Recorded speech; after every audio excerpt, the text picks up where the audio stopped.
ब्रह्म सूत्र के तृतीय अध्याय के तृतीय पाद का हम लोग विचार कर रहे हैं। इस पाद के 15वें अधिकरण का विचार हो गया है। 16वें अधिकरण का विचार आज प्रारंभ होना है। 16वें अधिकरण में दो सूत्र हैं, एक ही वर्णक है। दो सूत्र के भाष्य से भगवान भाष्यकार इस सांपराय अधिकरण के विस्तृत स्वरूप को बताएंगे। भारती तीर्थ जी ने इस अधिकरण के संक्षिप्त स्वरूप को बताने के लिए भी अन्य अधिकरणों के संक्षिप्त स्वरूप को बताने के लिए जैसे दो श्लोक बनाते हैं ऐसे बनाए हैं, और वो यहाँ छपे हैं। उनका उच्चारण तथा अर्थानुसंधान हम लोग पहले करेंगे, फिर सांपराय अधिकरण का भाष्यानुसार जो विस्तृत स्वरूप है उसका अनुसंधान करेंगे।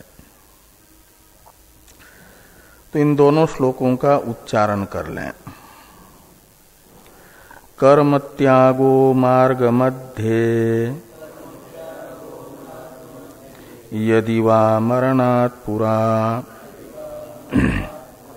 उत्तीर्य विरजाम त्याग तथा कौशीतकी श्रुते कर्म प्राप्य फलाभावात्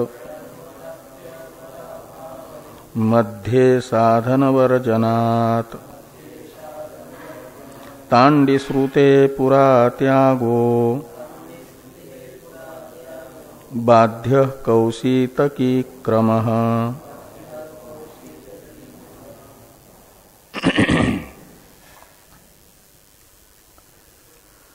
तो पूर्व अधिकरण के द्वितीय वर्णक में विधुनन शब्द का अर्थ हान बताया गया, जो कौशितकी श्रुति में तांडी श्रुति में प्रयुक्त विधुनन है, उसका अर्थ चालन नहीं अपितु हान है। ये सिद्धांतियों ने बताया। हान का अर्थ होता है त्याग। वहाक त्यागे धातु से हान शब्द बनता है, तो उसका अर्थ निकलता है त्याग। किसका त्याग? तो वहां पर बताया पुण्य पाप का त्याग, सुकृत दुष्कृत का त्याग। विद्या के सामर्थ्य से विद्वान के होता है। अब वो त्याग कब होता है इसका निर्धारण करना है। जिसे मुक्त होना है और सद्यो मुक्ति जिसकी होनी है उसका तो तत्काल ही विद्या के सामर्थ्य से कर्म त्याग होगा, क्योंकि भावी जन्म होना नहीं है। लेकिन जो जिसकी क्रम मुक्ति होनी है, क्रम मुक्ति की साधन भूता सगुण ब्रह्म विद्या का अनुष्ठान करने के बाद शरीर छूट रहा है उपासक का, उसी समय क्या उसके जो ब्रह्मलोक में प्राप्त होने वाले शरीर से भोगने योग्य नहीं है जो संचित तथा क्रियमान कर्म, उस ब्रह्मलोक के शरीर के द्वारा जिन कर्मों का फलोपभोग होना है वो तो उस शरीर का प्रारब्ध होगा। उसका निर्धारण उपासक शरीर छोड़ते समय ही हो जाएगा। और उपासक शरीर छूटते समय जो निर्धारित हो चुका है ब्रह्मलोक का प्राप्त होने वाले शरीर का प्रारब्ध, उस प्रारब्ध से अतिरिक्त भी विद्वान के कर्म है सगुण उपासक के। और वो उस शरीर के छूटने के बाद तो क्रम मुक्ति की साधन भूता उपासना करने के कारण उसे दूसरा शरीर प्राप्त होना नहीं है, ब्रह्मा जी के साथ मुक्त होना है कल्पांत में। तो सगुण ब्रह्म विद्या से जो कर्महान होना है, कर्म का त्याग होना है, वह उपासक शरीर छूटते समय ही होगा या उपासक शरीर छूट जाएगा उत्तरायण मार्ग से वह ब्रह्मलोक को प्राप्त करने के लिए जाएगा, तो बीच में कहीं कर्म त्याग होगा। ये कहां पर कर्म त्याग माना जाए, इस विषय एक संशय है। ये निश्चित है कि कर्म त्याग होता है सगुण उपासक का भी, जिसे ब्रह्मलोक में जाकर के ब्रह्मा जी के साथ मुक्त होना है, उसके पुण्य पापों का हान होना है, उस हान का क्रम निर्धारित करना है। उपासक शरीर छूटने के बाद कहीं रास्ते में जाकर के उन पुण्य पाप रूपी कर्मों को अनुपयोगी समझ करके फेंक देता है, या उपासक शरीर छोड़ने से पहले ही, मृत्यु के पहले ही कर्मों को त्यागता है। इस प्रकार ये संशय है। विषय है सगुण ब्रह्म उपासक का कर्महान, पुण्य पापों का त्याग, ये विषय है। वो कब होगा इसका निर्धारण करना है। तो इसके लिए ये विषय तथा संशय बताया कि कर्म त्यागो, ये विषय को बताने वाला वाक्य है। और इस कर्म त्याग को विषय बना करके संशय बताया जा रहा है कि मार्ग मध्य भवति विदुषः, यानी उपासकस्य उपासना का फल प्राप्त करने के लिए उत्तरायण मार्ग के द्वारा जा रहा है, तो बीच में कहीं क्या उपासक के पुण्य पाप रूपी कर्म का हन होता है, अथवा मरणात् पुरा कर्म त्याग भवति। तो उपासक शरीर छूटने से अव्यवहित पूर्व में उपासक के अनुपयोगी पुण्य पाप कर्मों का त्याग होता है। ये संशय का आकार है। कर्म त्याग को विषय बना करके ये संशय बताया गया प्रथम श्लोक के पूर्वार्ध में। ज्ञानी के विषय में संशय इसलिए नहीं है कि ज्ञानी को तो किसी मार्ग से जाना ही नहीं है, ज्ञानी का तो कोई मार्ग ही नहीं है। वो तो अपना, जैसे घड़ा फूट गया तो घटाकाश जो है जहां है वही महाकाश रूप है, ऐसे ज्ञानी का कार्यक्रम संघात रूपी घड़ा फूट गया तो आत्मा रूपी जो तत्व है वो तो महाकाश के तरह जहां है वही है, बस। तो सगुण उपासक के विषय में है,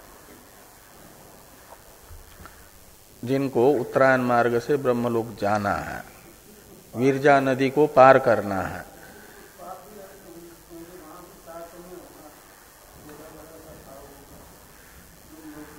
हाँ,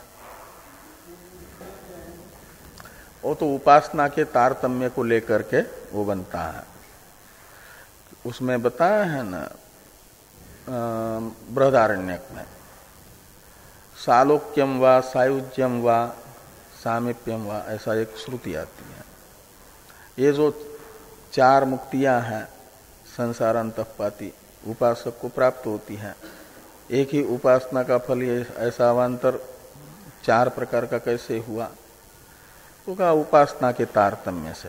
किसी की उपासना में थोड़ी कमी रह गई तो बाकी 3 मुक्तियां, और उपासना का परिपाक ठीक ठीक हो गया तो सायुज्य मुक्ति ऐसे हो जाती है।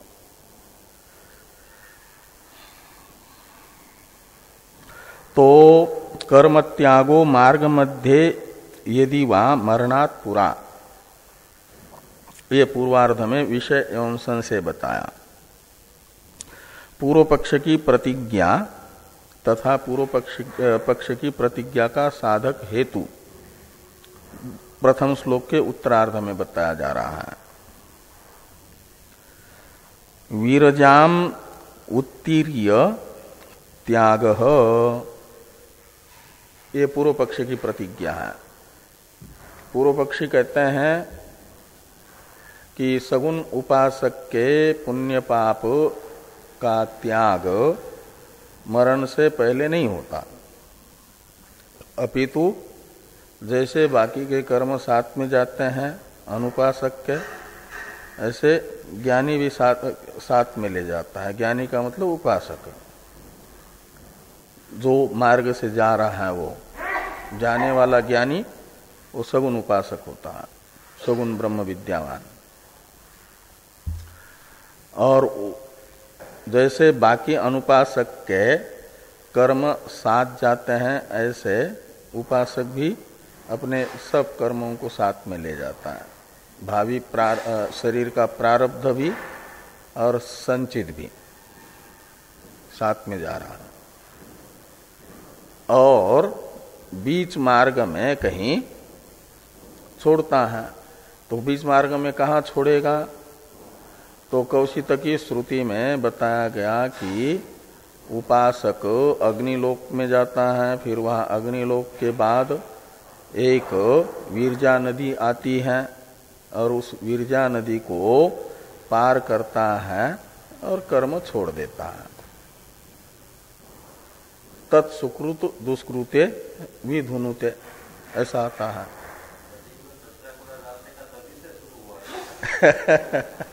नदियों को प्रदूषित करना, हाँ हाँ, विरजा नदी है तो ऐसे वो भी बहुत प्रदूषित हुई होगी। तो पूर्व ऐसा कौशिक की श्रुति में बताया है। तो कहते जैसा श्रुति ने बताया ऐसा मान लेना चाहिए, पूर्व पक्षी कह रहे हैं। तो उपासक अग्निलोक जाता है, अग्निलोक के बाद में आगे जाने के लिए बीच में एक नदी पड़ती है, उस नदी को पार कर लेता है और इन संचित कर्मों को त्याग देता है नदी पार करके। तो पूर्व पक्षी के अनुसार नदी संतरण ये कर्म त्याग का हेतु है। तत्सुकृत दुष्कृते विधुनुते, ये बीच में विरजा नदी आती है, ताम उत्तीर्य तत् सुकृत दुष्कृते विधुनुते, ऐसा आता है। तो वहां तत् शब्द का अर्थ है तेन, नदी संतरणेन। तो नदी का जो विरजा नदी का संतरण होने से कर्म को त्यागता है, का मतलब वो विरजा नदी बहा करके ले जाती है उन अनुपयोगी पुण्य पापों को, पूर्व पक्षी के अनुसार। जैसा कोई जो है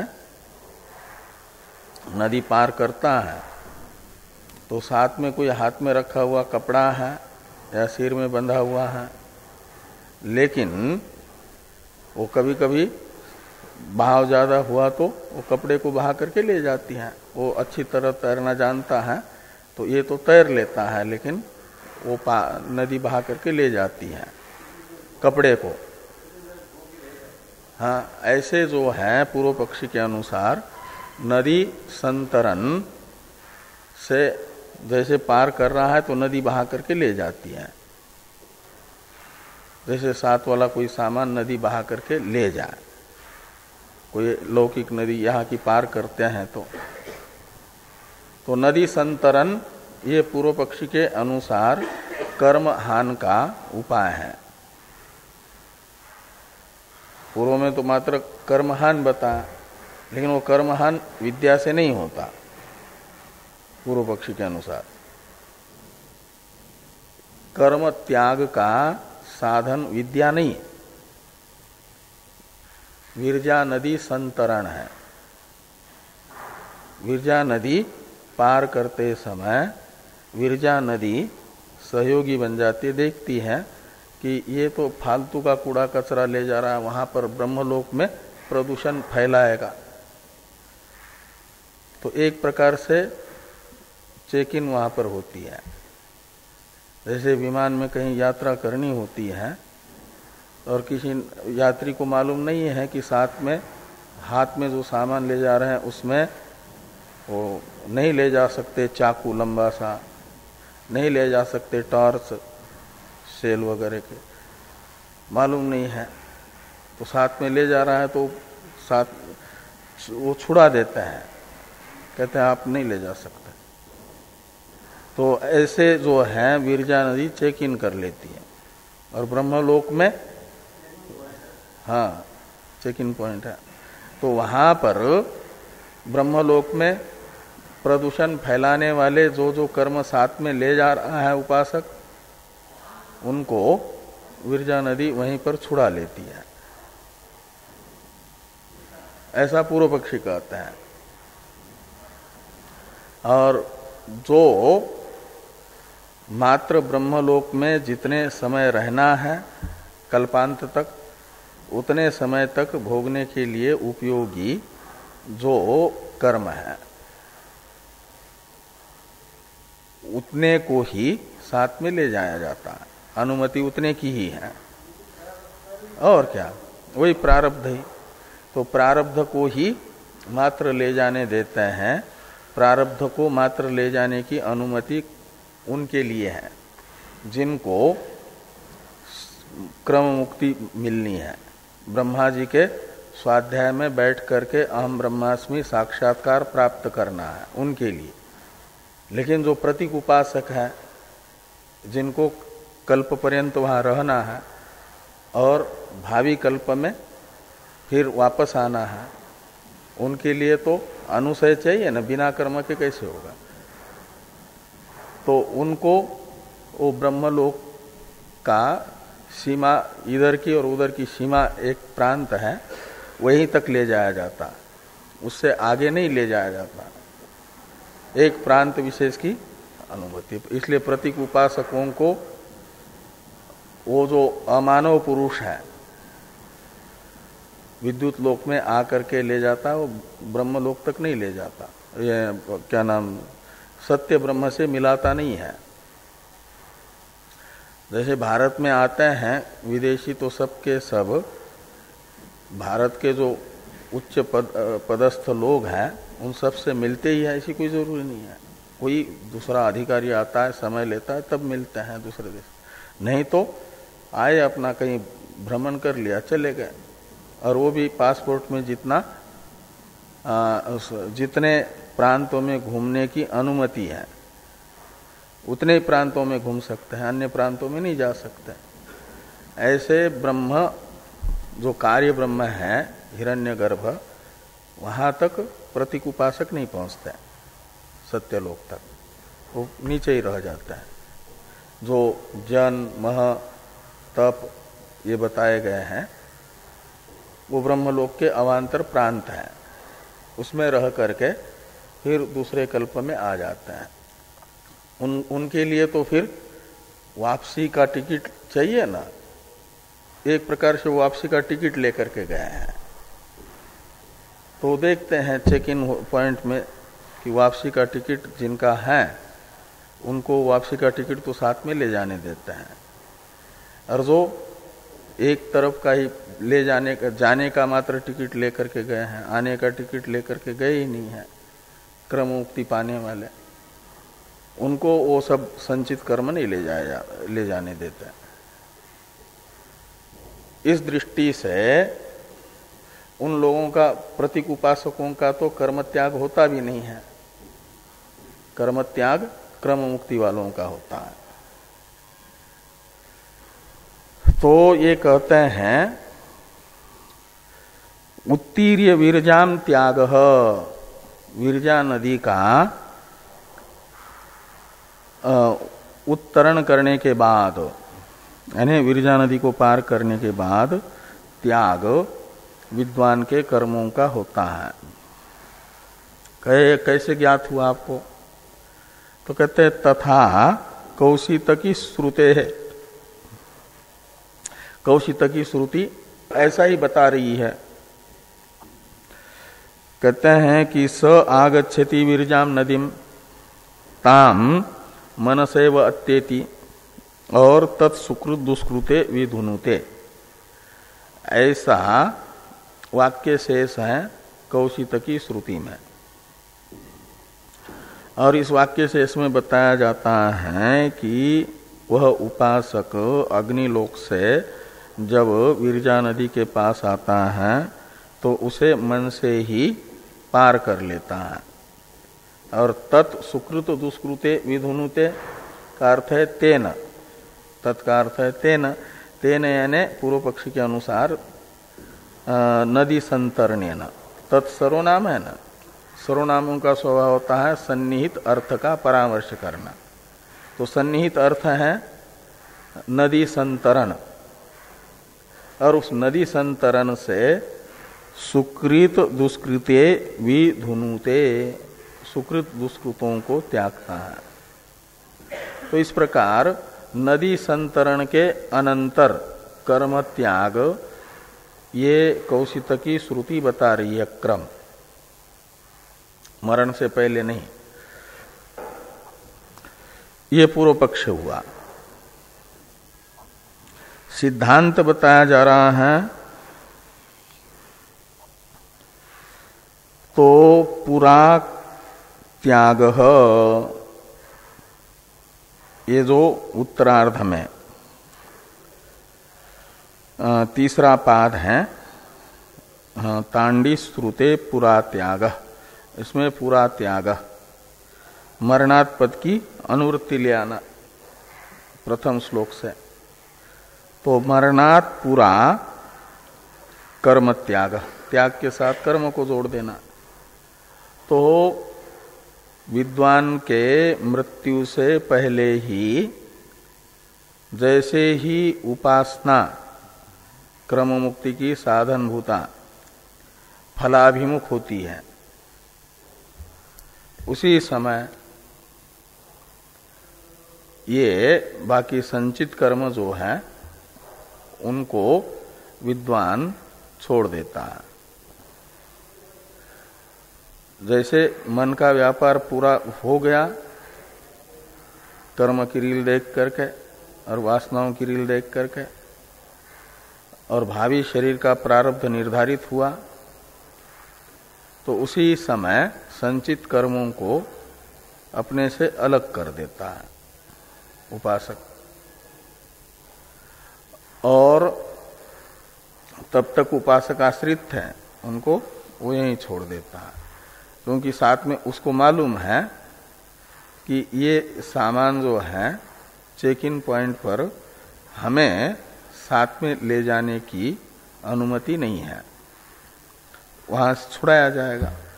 तो वहां तक हम इसको फालतू क्यों ढोले, गंतव्य स्थान तक ले ही नहीं जाने देंगे, और वहां जाकर के उसका कोई उपयोग नहीं है। तो व्यर्थ का सामान जैसे हम लोग भी फेंक देते हैं, ऐसे उपासक के लिए वो पुण्य पाप निरर्थक है, वह मृत्यु के समय ही छोड़ देता है। इसलिए कहा मरणात् पुरा कर्म त्याग, ये सिद्धांति की प्रतिज्ञा है। और सर्वम वाक्यम सावधारणम भवति के अनुसार मरणात् पुरा कर्म त्याग, इस वाक्य को भी सावधारण समझना। अवधारण का इसमें उच्चारण न होने पर भी उसमें अध्यार कर लेना और उसे जोड़ देना पुरा के अनंतर। तो कर्म त्यागो मरणात् पुरैव भवति, ऐसा कर्म का त्याग मरण से पहले ही होगा। तो मरण कर्म त्याग का क्रम मृत्यु से पहले है, नदी संतरण के बाद नहीं। ये क्रम सिद्धांति कह रहे हैं। ये आपको कैसे ज्ञात हुआ कि उपासक ब्रह्मलोक में प्राप्त होने वाले शरीर के प्रारब्ध से अतिरिक्त संचित कर्मों को मृत्यु से पहले ही छोड़ देता है यहीं पर, यह आपको कैसे ज्ञात हुआ? तो कहते हैं एक तो श्रुति प्रमाण से और दूसरा युक्ति से। श्रुति और युक्ति दो हैं सिद्धांति के पास। तांडी श्रुति, शाट्यायनी श्रुति तो मृत्यु से पहले ही त्याग बता रही है। तांडी श्रुति अश्वरोम दृष्टांत से ये बताती है कि विधूय पापम फिर धुत्वा इदम शरीरम अकृतम ब्रह्मलोकम अभिसंभवामि। तो ये इस शरीर को छोड़ने से पहले ही क्रम आया वहां पर विधूय पापम, फिर इदम शरीरम धुत्वा, धुत्वा का अर्थ है त्याग करके। तो कृतात्मा हुआ। कृतात्मा होने का अर्थ ही है कूड़े कचरे से रहित हो जाना, संस्कृत होना, शुद्धात्मा। कृतात्मा का अर्थ कर दिया। तो ये भी अशुद्धि है, ब्रह्मलोक में प्रदूषण फैलाने वाला है ये कर्म। जहां पर जिस कर्म का फल ब्रह्मलोक से नीचे वाले लोकों में भोगा जाता है, ऐसा कर्म तो वहां पर प्रदूषण फैलाने वाला है। इसलिए ब्रह्मलोक में जाने वाले के लिए तो वह अशुद्धि है, पुण्य भी। और वो कृतात्मा हुआ है पापम विधूय, तो वहां पाप पुण्य का भी उपलक्षण है। तो पुण्य और पाप दोनों को भी छोड़ करके संस्कृत आत्मा हुआ, विशुद्धात्मा हुआ, अंतःकरण हुआ। और विशुद्ध अंतःकरण फिर इस शरीर को धुत्वा यानी त्यक्त्वा, वो ब्रह्मलोकम अभिसंभवामि, ब्रह्मलोक को प्राप्त करूंगा। इस प्रकार ये जो तांडी श्रुति है, वह तांडी श्रुति ये बता रही है कि शरीर त्याग से पहले कर्म त्याग। तो इसलिए कहा तांडी श्रुते पूरा त्याग। हाँ, तो तांडी श्रुति के आधार पर पहले ही त्याग होगा। और युक्ति भी बताई जा रही है। कहा कि श्रुति मात्र के आधार पर यदि ये करोगे तो श्रुति तो हमने भी बताई है, तत्सुकृत दुष्कृते विधुनुते। इसमें तत्शब्द के पहले बताया है नदी संतरण को। तो ये श्रुति भी नदी संतरण के अनंतर कर्म त्याग बता रही है। लेकिन कहते हैं श्रुति भी अयुक्त अर्थ को नहीं बता सकती, अनुचित अर्थ को नहीं बता सकती।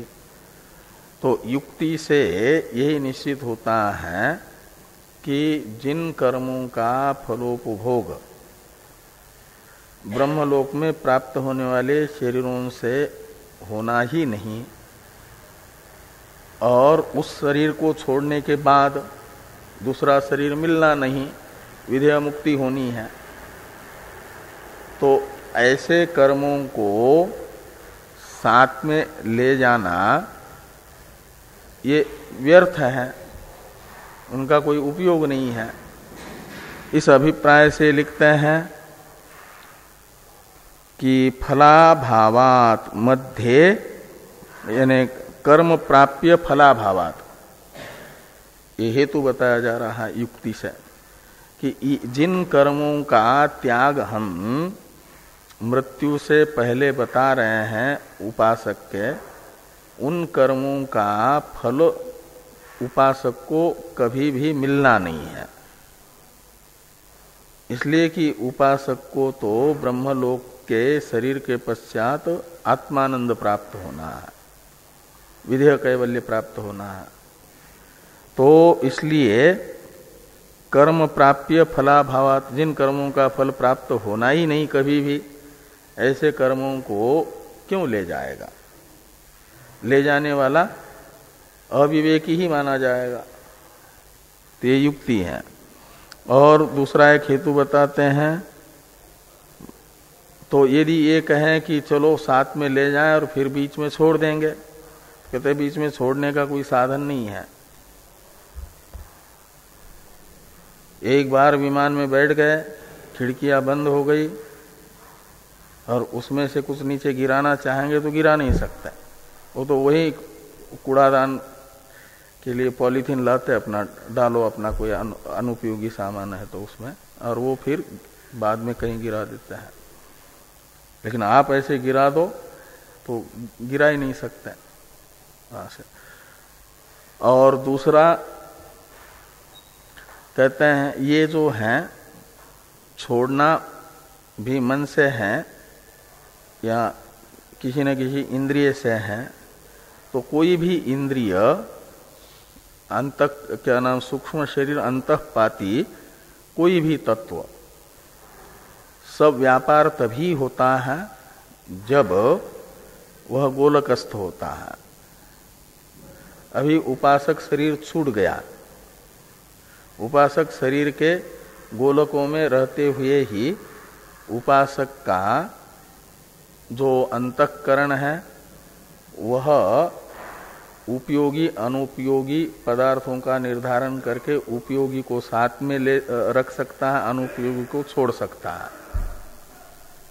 ये अनुपयोगी है, इसे छोड़ना है, ये निर्धारण करने के लिए भी अंतःकरण को गोलकस्थ होना जरूरी है। और गोलक, ये शरीर तो छूट गया और ब्रह्मलोक का भी प्राप्त होना है। बीच में तो भूत सूक्ष्मों से परिवेष्टित होकर के ऐसे ही जा रहा है। अभी भूत सूक्ष्म ब्रह्मलोक में जाकर के अंकुरित होंगे ब्रह्मलोक के शरीर के रूप में, तब गोलक बनेंगे और फिर ये सूक्ष्म शरीर उस शरीर में अपने अपने गोलकों में स्थित होकर के व्यापार करना शुरू करेगा। बीच में कोई ऐसा गोलक है नहीं उसके पास आश्रय जो ये वस्तु मैंने साथ में लाई है तो इसको बीच में हम छोड़ दें। ये व्यापार करना है मन को, ये व्यापार करने का सामर्थ्य उसमें रास्ते में कहीं नहीं है, क्योंकि शरीर नहीं है उसको उस समय। इस अभिप्राय से ये कहते हैं कि मध्य साधन वर्जनात् सशरीर ही जीव व्यापार कर सकता है, हान या उपादान रूप किसी भी पदार्थ का। तो मध्य यानी मार्ग मध्य उपासक का कोई शरीर रूप आधार न होने से, गोलक न होने से बीच में न तो छोड़ सकता है न ले सकता है। शरीर छोड़ने से, उपासक शरीर छोड़ने से पहले जो लिया वो साथ में पूरा ले ही जाना पड़ेगा। जो त्यागा वो त्याग ही दिया। बीच में कोई लेना देना नहीं हो सकता। इसलिए कहा मध्य साधन वर्जनात्। तो कहा यदि ऐसा है कि सशरीर मन ही हान या उपादान कर सकता है और बीच में कोई शरीराभावात हान उपादान नहीं होना है, और तांडी श्रुति भी यही कह रही है शरीर के छूटने से पहले ही कर्म त्याग होगा करके, तो कौशितकी श्रुति ने जो क्रम बताया है नदी संतरण के अनंतर विद्वान के कर्म का हान करके, उस क्रम का क्या होगा? तो कहते हैं पाठक क्रमात् अर्थक क्रमो बलियान, ये एक नियम है। पाठ क्रम की अपेक्षा अर्थक क्रम को बलवान माना जाता है, और जो बलवान होगा उससे दुर्बल का बाध होता है। तो अर्थक क्रम तो यही बता रहा है कि कुछ भी लेना देना शरीर में रहते हुए ही मन कर सकता है, या तो उपासक शरीर में रहते हुए या ब्रह्मलोक में पहुंचने के बाद, बीच में कुछ लेना देना नहीं होगा। तो वहां तो उपयोग है ही नहीं, तो फिर बनता यही है उपासक शरीर में रहते हुए ही त्याग। इसलिए अर्थक क्रम तो बताता है मृत शरीर त्याग बाद में और कर्म त्याग पहले, और वो तांडी श्रुति ने भी यही क्रम बताया है। ये अर्थक क्रम है, तांडी श्रुति में बताया गया, और कौशितकी में पाठक क्रम है, वह दुर्बल होने से प्रबल अर्थक क्रम के द्वारा बाधित होगा। ये यहां पर कहते हैं कि तांडी क्या नाम बाध्य कौशितकी क्रम, द्वितीय श्लोक का चौथा पाद, बाध्य कौशितकी क्रम। कौशितकी श्रुति में जो नदी संतरण के अनंतर कर्म त्याग रूप क्रम है, उस क्रम का तो त्याग करना दुर्बल है वो। हाँ, वो पाठ क्रम गौण है और अर्थ क्रम बलवान है, मुख्य है। तो इस प्रकार ये इस अधिकरण से निश्चित होगा कि जो कर्म का हान सगुण उपासक के बताया गया है वह शरीर छूटने से पहले होगा, बाद में शरीर छूटेगा।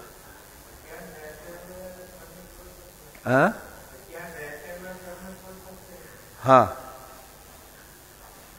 अज्ञान रहते हुए भी विवेक से, एक इतना विवेक तो रहता ही है उपासक को कि हमने क्रम मुक्ति की साधनभूत उपासना की है और उसी का फल हमें भोगना है उत्तरायण मार्ग से जा करके, और बाद में वहाँ ब्रह्मा जी से अहम ब्रह्मास्मि ऐसा निर्विशेष साक्षात्कार प्राप्त करके हमें विधेय मुक्ति मिलनी है ब्रह्मा जी के साथ। इतना निश्चय तो शास्त्र के अध्ययन से अज्ञान रहते हुए भी उपासक में रहता है।